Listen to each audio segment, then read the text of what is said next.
roll your eyes. No, I didn't. Oh, okay. Did I? You guys tell us. Did I don't know. I'm just kidding. I'm really excited for this episode though because I feel like we kind of tapped into some of it in the last one. You didn't really go into huge detail on what happened with your trigger and why. You know, you said you just kind of flipped, but this is a subject that we're going to talk about that I have thought about long and hard and have had a lot of epitomies. Is that the word? Epiphanies. So bad at that. Anyway. Oh yeah. Tomorrow when we're posting this on the day before St. Patrick's Day. So cheers. Cheers. That's we why have our green jeans. And a little necklace. Yes. What does that say? I'll rock your world, baby. She probably will. Happy St. Patrick's Day. Happy St. Patrick's Day. Happy St. Patrick's Day. So, going back to what we were talking about in the last episode, will you get a little more vulnerable, because that's what this show's about, into what triggered you and how that came to be? Like, yes. And you know why it's actually hard for me to talk about this is because in my book, I talk about my addiction and how I started to heal from my son. So and it wasn't just alcohol. Right. So when I drink, I don't feel guilty for drinking. I don't do that. But sometimes when I do it in excess, I do. And I'm doing the keto diet right now. So when I drink, it doesn't take much to make, it's that much faster. It processes. So even if I have, I did have more than just a couple drinks last night or the other night. No, I don't know. And let me say, like, I don't feel guilty about drinking either. And when you do drink in excess, because I don't want people to hear us and think like, oh, I can't drink in excess. Sometimes it's super fun. Yeah. Oh, because you go dancing or you go run through the sprinklers. I'm just talking about my life.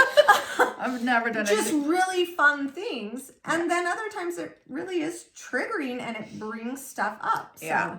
And honestly, lately that's been the trigger. And the thing is that you're seeing a pattern. I am seeing a pattern. And I actually had said I'm going to put myself in timeout from drinking because of what happened. So it was a trigger it was brought on by alcohol. And the weekend before, there was a trigger brought on by alcohol for my partner, for Brent. Oh, so it's actually really a pattern in your life. And it's becoming a pattern. But the thing is, so here's my thing though, is that it pisses me off that now when I start drinking, I worry that it's going to happen again because I've been with alcoholics in the past. Right. And I'm not saying that I'm an alcoholic. I'm not saying he's an alcoholic. Brent is not, that's my fiance. I'm not saying that. What I'm saying is now because of past triggers and past arguments with past relationships on both of our sides. Right. When we start drinking, it's that much quicker now because we're comfortable with each other, right? So we're getting to that point where it's like, it doesn't matter. They're going to love me no matter what. It sounds like what I'm hearing, at least, is that you guys are doing a lot of healing with each other. And that's really what is happening. So I'm not saying go drink in excess. I'm not saying any of that. What I'm saying is maybe flip your paradigm when you guys start drinking and be like, there may be some really good stuff that comes out of this. It doesn't maybe feel good right then. Yeah. That is actually going to take us to another level. Because the depth, I know the depth you crave. Yeah. And I crave the same depth. Like, I don't know if a man can match me at the depth I want. So maybe, I'm not saying drink. I'm saying like, maybe it's taking you guys to a place that you wouldn't get to otherwise, and maybe tap into that energy and don't maybe use the substance and see if you can go there. Because that's beautiful. Well, and that's the cool thing about us though, is that we have been able to go there without it. Mm-hmm. And it's not that, I know this show is about loss and grief, but at the same time, it's also about a healing journey that we're all on, right? And that's part of my healing journey is not just with the loss of my son, but it's also with men. Yeah. And well, yeah, finding too. Yeah, and exactly. Well, yeah. Am I gonna find a man I love? Right. I don't know. Yeah. Go ahead. Well, no, I just think that it's important to say that is that, you know, we don't need to drink in order to get deep, which is cool because I've had relationships like that before. The one right before this one was like that. He would not open up to me unless we were drinking. Ooh, maybe that's just a moment of my subconscious that's coming out too that probably causes that trigger. Well, and I'm also wondering, here, I'm going to therapize you. Do you drink possibly to get to a place of depth? You say you go into it and it's already on your mind because of past triggers and past people that you've had. And I may be saying, maybe it's like you're at a point where subconsciously you're wanting to go to the next step, the next phase. And so you're moving in and you're taking some drinks and maybe it explodes on you. It did. Not maybe. Yeah, I don't know, it did. But there is maybe like you're like, I'm ready for the next step. Now I'm not saying we're not, but here's something that I noticed too. After Rick died, I was already drinking at the time before he died. And after I probably actually pulled back and didn't drink as much. However, everyone was scrutinizing me, like just being watched for ridiculous. It was ridiculous. I can say that now. But it was a big topic for some reason, you know, how much I drank and blah, blah, blah, blah, blah, blah, blah, blah. And I felt so shamed by it. And I was always like defending myself. And I remember sitting in the bathtub one day, journaling, you know, because I do that, trying to get to where I was at. And it was this aha moment, like, if you actually have a big trauma or grief or anything, every human being turns to something to help them through. And I'm writing in my journal and I'm like, it could be so many things. You could become a religious fanatic. Yeah. You know, which happens a lot. Oh, absolutely. You could become like, you work out like to get those endorphins to make you feel better constantly, where it's actually not healthy. You could become, you know, like go to work and become a workaholic. Like, so it was this huge aha moment for me. Like, you can't shame me anymore. This is what I'm turning to numb it. You may turn to something else, and how dare you judge me for that? Right. Because it wasn't out of, you know, people were like, it's out of control. It wasn't. Yeah. But my husband had just died. I had 4 children I was raising on my own. Anything I did seemed like it got a lot of judgment. Like, I don't know why people watch you like a hawk and stuff like that, but, you know. So how do really you feel? Like, I'm saying, don't be shamed. Like, don't. No, I actually really like that because I was talking to another friend of mine about that too. And she was saying that maybe, you know, I'm getting to that place where I don't, and not that I need alcohol to have fun or celebrate, but it's a part of, like, it's there. And I like having a drink. I like having a couple of drinks, and it's fun. And we've had a lot of fun, and we have too much the fun thing sometimes. is, right. Like, I'm going out with Chalese. Yeah, right. So see, we can get really deep and also have a really good time. But the thing is that I have started, or from past things, started making it so the alcohol was the enemy. Because when my ex-husband would drink and I would drink, we would fight, and it was alcohol. And I think that's when really my common. ex-boyfriend, That's common with relationships. It is. And because it it's the truth serum sometimes, and sometimes it's just you're not in your same mindset, and it's not, you're not in your full power, and it lowers your defenses or your skill sets. Right. And you're not, that's why you shouldn't drink and drive. That's why, you shouldn't have a deep conversation or do deep, I would love to. I like having deep conversations when I've had a couple drinks. Here's something I want to say too. Like, I shouldn't say that because I've had a lot of deep conversations being intoxicated as well, but I'm not, and that was the right, but like because you're not, like when we got in that fight, I was saying things that I would not say. Right. And I don't even feel that. So it's past, so it's like, who are you talking to right now?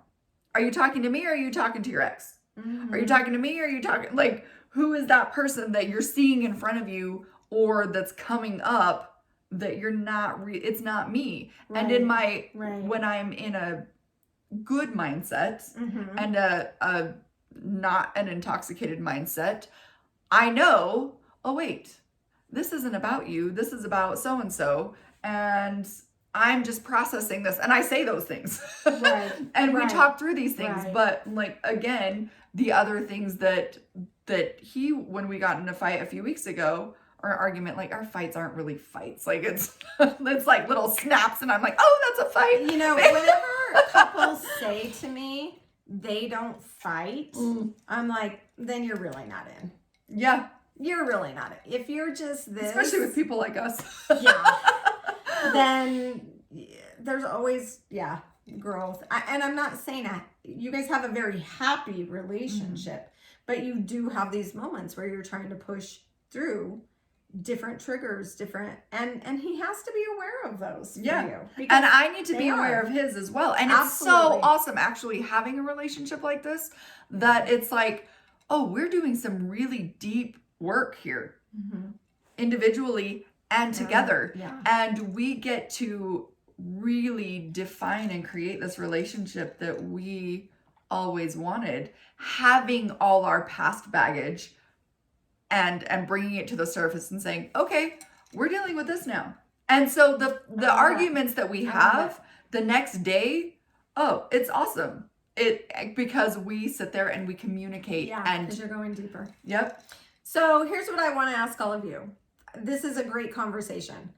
What past trauma or grief or life experiences affects your relationships? That's my first question. I'm the question person. Another question is, what was it? I don't know. I had it because, what do you feel like when you're in these moments? What is your go-to? Like, Chalese is being super open and vulnerable and telling all of you, like, I go to alcohol. She's saying, she's being very open and saying she's done other stuff, right? And it's alcohol. What do you go to? Like, tell us that. Be open about that. We're being super open. I am very proud of you for being so open and vulnerable, right? But then, like, another thing I want to say is we live in an atmosphere or a culture that really shames alcohol or anything. When I go out of this bubble, I remember sitting at a football stadium in Denver because, my son played football for a university in Denver, and seeing, so there were two contrasting events. I had gone to a jazz game with my son, my younger son, Kyle, and I was with my friend who had a son on the team, and we decided to have a beer, okay? the reaction to that was like, shit, look at these moms, they're having a beer at a Jazz game. It was so shaming. And I'm not saying everyone's like that, but it does reside here. There's a lot of judgment in our bubble. Then, like in a couple of weeks, I went to Denver for a football game, and I'm sitting in the stadium and I'm seeing two dads of players, like one's in the front row of the stadium, one's like 15 rows back, and they're yelling about, let's go get a beer, or let's go get a da-da-da. And they have beer at the stadium, like, and it was tradition to go to this brewery that was right down the street after a game. Like the whole team showed up, all their families showed up, half the school showed up, and getting pitchers and pitchers of beer, right? So in my mind, I'm like, wow. Especially when the two dads were like, I'm like, you're yelling in the stadium. Everyone can hear you that you're going to go get a beer. And it was like, oh, I'm not bad. No. Like, and it was so refreshing. I was so excited. My kids, I was like, did you hear that? Like, my kids are like, oh my gosh. So a lot of the times it is like what you've been raised believing, because 9/10 of the world doesn't really think having a few drinks is that big of a deal. And we just happen to live. Yes, we do. In a place, and I love where we live. I love it. I love the people. I love people who are involved in that culture. So many of them. And at the same time, there's a lot of judgment. And you know what? After our break, I want to bring that up too, because there is something I'm very passionate about because of my loss, and it has to do with judgment. Yay. So okay, we'll be love right you guys. back. We'll see you in a minute. Okay. Bye. Hello, welcome back to Keeping It Real with Susan and Chalese. Woo! That's good. Getting better. Yeah. So we left off talking about judgment, and I actually have, it's one of something I'm very passionate about because of the loss of Caleb.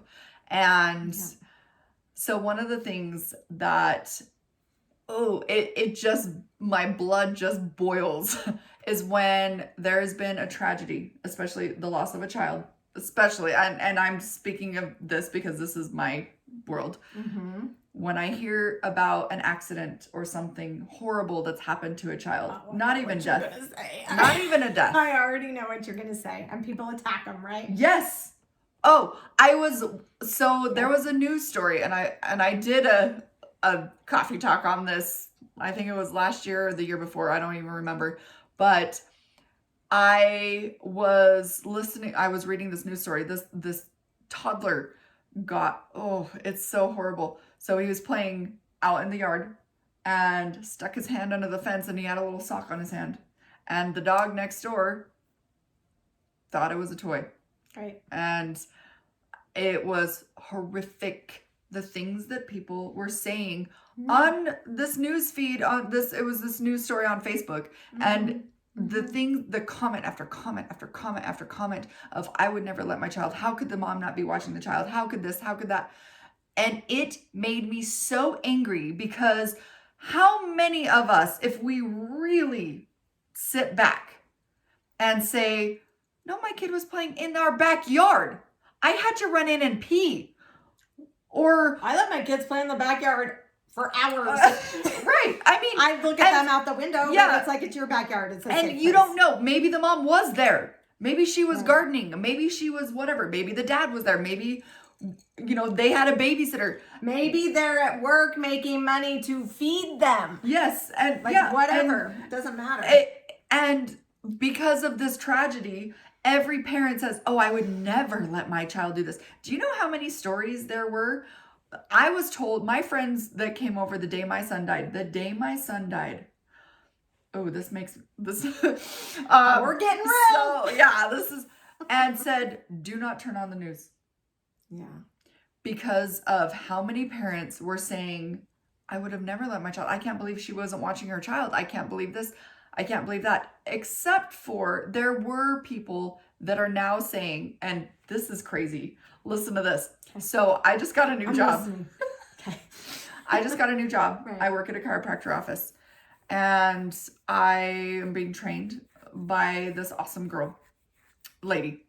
And she said, because in the interview, I'm telling my story because I'm just me. Like, you wrote a book. What'd you write your book about? Mm-hmm. Mm-hmm. And she told me just a few days ago, I just wanted to tell you that I remember when that happened. Oh. And she said, wow. and I remember sobbing my eyes out. And for you. Mm-hmm. And she said, I called my mom the other day and I was telling her, do you remember the boy that drowned? And she goes, oh yeah, I feel so bad for that mom. I hope she's okay. That's the kind of reaction we should be having. Absolutely. And she goes, Mom, absolutely. I'm working with her now. Oh. And she's like, oh my gosh, how is she wrote a book and they're reading my book. And it's like, that's and awesome. They're remembering when this happened. That's and so cool. How, like, and this is another thing about lining up in the universe. Cool. Like when you're in alignment with what you should be doing in alignment, I'm working for a chiropractor office. So these are funny jokes now.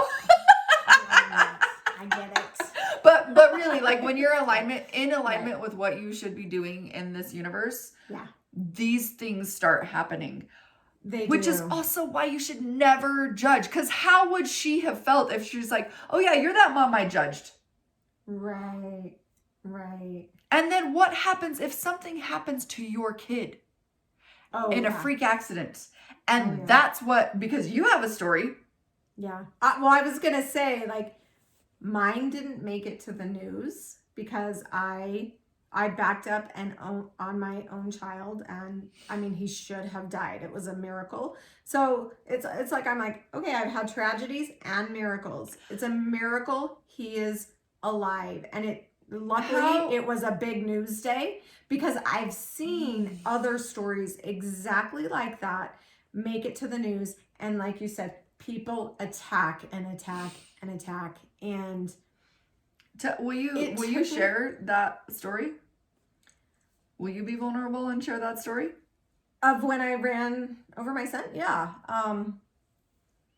So I remember it, and it's funny, we talk about triggers. Like whenever I was having a day where I felt really productive and happy and feeling like my day was like going fabulous. That was my day when Caleb died. Of the best day ever. So now when I feel that, I'm like, oh, stop. Yes, stop. Me too. But I don't feel that way. Bring it down. Bring it down. I'm sorry, gods. I'm sorry, angels. I'm not egotistical. My life's not good. You know, when I forget my cell phone, because I forgot my cell phone that day. When I forget my cell phone, I have a panic attack. Yeah. Oh yeah, we're totally talking about this. So I pulled into my driveway, and my driveway was like U-shaped, and my husband was out there with so I have 3 boys really close together. So they were, I'm trying to remember, Kyle was 1, so that would make Gregory 3 and Brandon 4, right? So my husband was out there with some of the neighborhood guys playing basketball with all the kids, right? And Kyle, by the way, is the one with the twin. Kyle's the one that with the we twin. talked about last episode. Well, and I love him, but I like his life. He has a twin that passed, right? And that really affected him for much of his childhood. It's kind of passed, or he's suppressing it. I don't know which. Then, so Noah passed, Kyle's alive, and Kyle gets this disorder in his intestines where he is, I would open his diapers. Sorry, Kyle. I love you if you're watching this. And there would be immense amount of blood. Oh. Right? So there's something wrong. And we can't figure it out. My husband's in the medical field. No one can figure out what's wrong with him.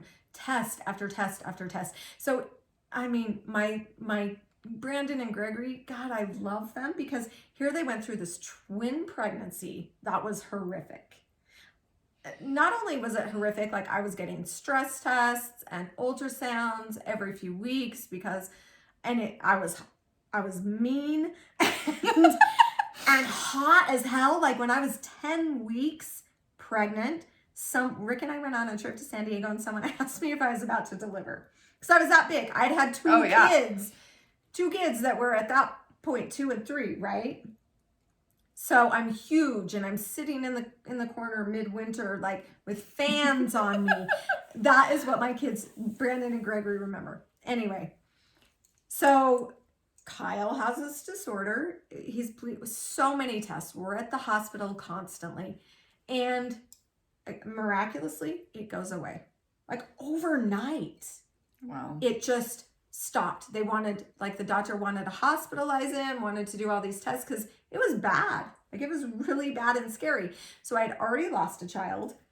Here's Kyle. You know, Rick luckily knew, and he was like, no, we're not hospitalizing him. There's nothing, we can figure this out. So really glad that Rick, you know, had that background. So it goes away.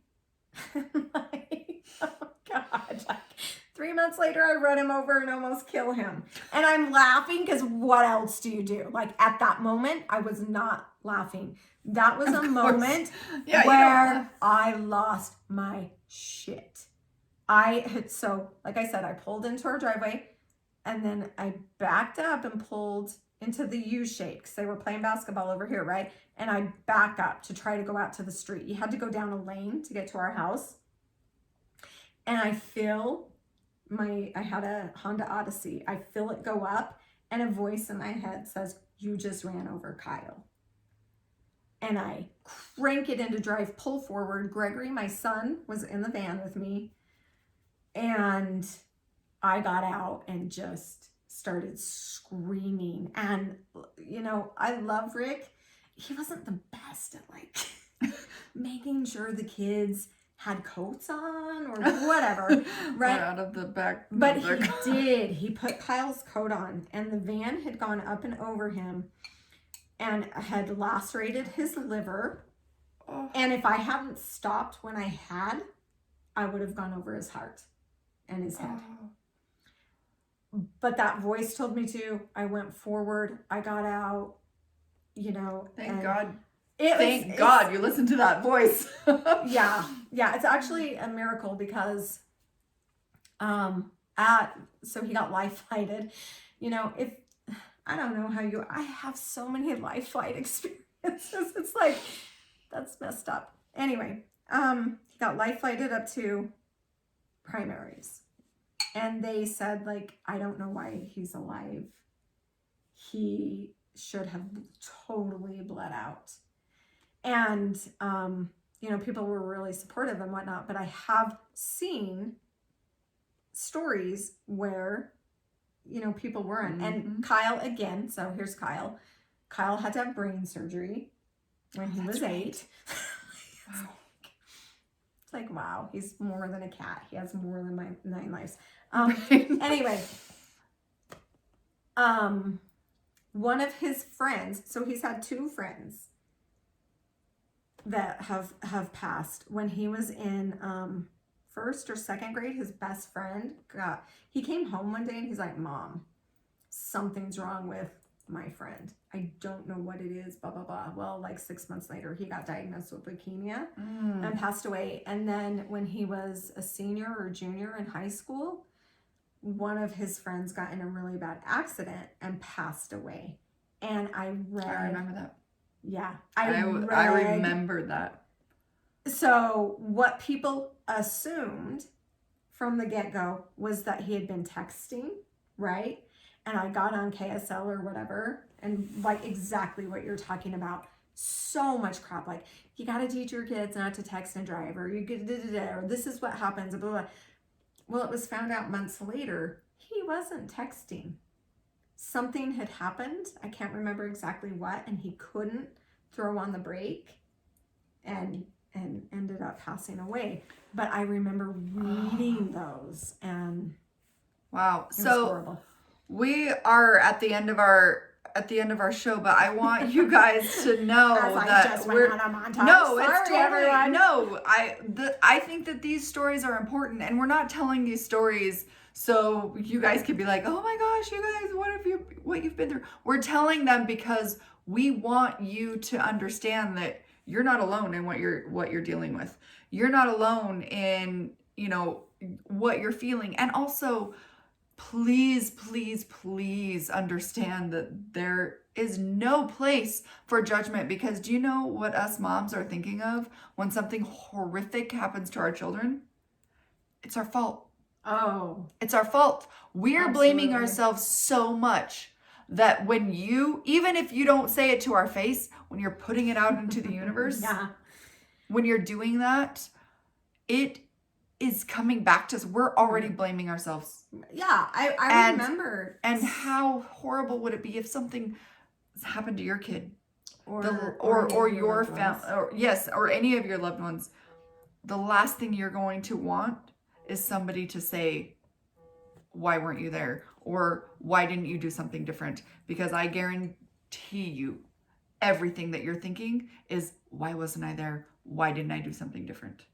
So anyway, that's my passionate, oh. Right. So take a few moments and ask yourself, do I judge people? Do I think I know? Because one of my biggest lessons with Rick passing away and all the judgment that got thrown my way, wow, I've healed a lot, was, okay, I had thought, what would I do if my husband ever died? And I thought I had that figured out. Now, when funny? he did die, totally different. Yeah. Totally different. So ask yourself, are you a person who shifts to judgment and defensiveness? Or are you a person who shifts to compassion and love? And both of those have their place. I would choose compassion and love, and I think everyone else would. But if you are in that judgment place, and I'm telling you, I shift back and forth. Yeah. We all do it. Absolutely, in the past week, have totally judged and been like, whoa, you got to stop. So, if that's where you're at, think about why. Because there's a defensiveness inside of you. There's actually, when you judge like that, you're defending you on some level, and it's triggering you. So what is that? And I remember going to therapy. I had a wonderful counselor because I felt so much guilt, and I would ask you, what happened for you if you don't feel guilt anymore. I don't know how you get there. Kyle, you know what, that's lived, but she said to me, finally, it was killing me, so much guilt. And she finally said to me, did you do that on purpose? Were you trying to run over your child? Was it something you were trying to do? And I remember the shift. It just shifted me. And I was like, of course, no. Yeah. And it shed a lot of that guilt for me. What about you? Do you know what? Actually, I am going to stop us because I think that is a great topic for next week. Okay. Because we can do a whole show. We will. We're going to do a whole show on this. A whole show. Yeah. Okay. Awesome. Well, thanks, guys. Love Happy you. St. Patrick's Happy Day. St. Patty's Day. We want you to put a picture of yourself on the comments drinking a green drink. It can be water. It can be whatever you want. Beer, water, whatever. We love you. We love you. Mwah. Bye.